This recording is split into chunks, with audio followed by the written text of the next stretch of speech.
Hello friends, यदि आप DElEd course कर रहे हैं या करने वाले हैं तो ये वीडियो आप सभी स्टूडेंट के लिए गाइस बहुत ही ज़्यादा इंपॉर्टेंट है। आप सभी जानते हैं फ्रेंड्स, आप डीएलएड कोर्स करके class 1 to 5 primary and class 6 to 8 upper primary classes के टीचर बनने के लिए एलिजिबल हो जाते हैं। एंड गाइस आपको ये भी पता होगा कि क्लास 1 to 5 प्राइमरी के लिए ग्रेजुएशन की ज़रूरत नहीं होती है और ना ही कोई सब्जेक्ट कॉम्बिनेशन मांगा जाता है, जबकि गाइस क्लास 6 to 8 के लिए आपका ग्रेजुएशन भी होना चाहिए, सीटेट का पेपर 2 भी होना चाहिए पास, एंड ग्रेजुएशन में आपका सब्जेक्ट कॉम्बिनेशन भी बनना चाहिए। अगर आपका सब्जेक्ट कॉम्बिनेशन नहीं बनेगा तो आप 6 to 8 के लिए एलिजिबल नहीं होगे। बहुत सारे बीपीएससी ने बाहर किए स्टूडेंट का जिनका सब्जेक्ट कॉम्बिनेशन नहीं बन रहा था, वो किए थे ग्रेजुएशन किसी और सब्जेक्ट से लेकिन अप्लाई कर दिए थे किसी और सब्जेक्ट में क्योंकि उसका कॉम्बिनेशन नहीं बन रहा था। बाद में उसका जांच हुआ तो फिर उसको निकाल दिया, किसी को 6-6 महीने, किसी को 1-1 साल बाद निकाला गया है। तो गाइस देखिए, 6 to 8 के लिए आपका ग्रेजुएशन में सब्जेक्ट कॉम्बिनेशन क्या होना चाहिए, और जब आप डीएलएड सेकेंड ईयर में जाओगे तो उसमें आपको कौन सा सब्जेक्ट चुनना होगा और किसके आधार पे। बहुत सारे स्टूडेंट ये पूछते हैं कि हम 12th के आधार पे 6 to 8 के लिए डीएलएड सेकेंड ईयर में सब्जेक्ट चुनेंगे या ग्रेजुएशन के आधार पर।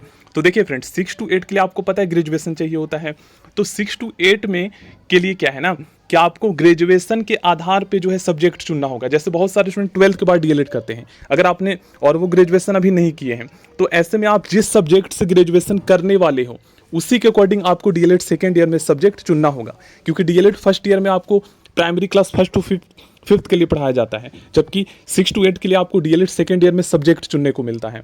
ओके, क्योंकि प्राइमरी के लिए ग्रेजुएशन नहीं चाहिए, 6 to 8 के लिए चाहिए। तो उसमें फ्रेंड्स आपको क्या है, जिससे आपसे बोला जाएगा कि आप एसएसटी लोगे, तो एसएसटी में फिर क्या है कि आप जैसे मान लीजिए आपने क्लास 12th जो है साइंस से किया है और उसके बाद आप ग्रेजुएशन में बीए कर लेते हो, बीए ऑनर्स ले लेते हो, तो ऐसे में फिर आपको एसएसटी मिलेगा। वहीं पर जो साइंस साइड से 12th किया है, साइंस साइड से ग्रेजुएशन करता है, तो उसको मैथ साइंस मिलेगा। ओके फ्रेंड्स, लैंग्वेज के जो है उसके लिए क्या है क्राइटेरिया, तो देख लीजिए, ये है आपका सब्जेक्ट कॉम्बिनेशन। जैसे अगर आप लैंग्वेज का बनना चाहते हो तो ये विषय आपका स्नातक स्तर पर होना चाहिए। वहीं पर आप एसएसटी के लिए तो इनमें से कोई 2 होना चाहिए। वहीं पर अगर आप मैथ साइंस के लिए एलिजिबल होना चाहते हो, बहुत सारे कॉमर्स वाले स्टूडेंट पूछते हैं कि क्या हम मैथ साइंस के लिए एलिजिबल हैं, तो मैथ या स्टेटिक्स है तब आप एलिजिबल हो। वहीं पर अगर आप मैथ साइंस के लिए एलिजिबल होना चाहते हो तो ग्रेजुएशन आपका साइंस साइड से होना चाहिए। यहाँ पर आप देख सकते हो कोई 2 आपका इसमें पठित होना चाहिए। ओके फ्रेंड्स, अब गाइस बहुत सारे स्टूडेंट ये पूछते हैं कि सर ग्रेजुएशन पहले होना चाहिए 6 to 8 के लिए, डीएलएड से पहले या डीएलएड के बाद। तो ये मैटर नहीं करता, आप डीएलएड से पहले अगर ग्रेजुएशन किए हो तो भी आप 6 to 8 के लिए एलिजिबल हो।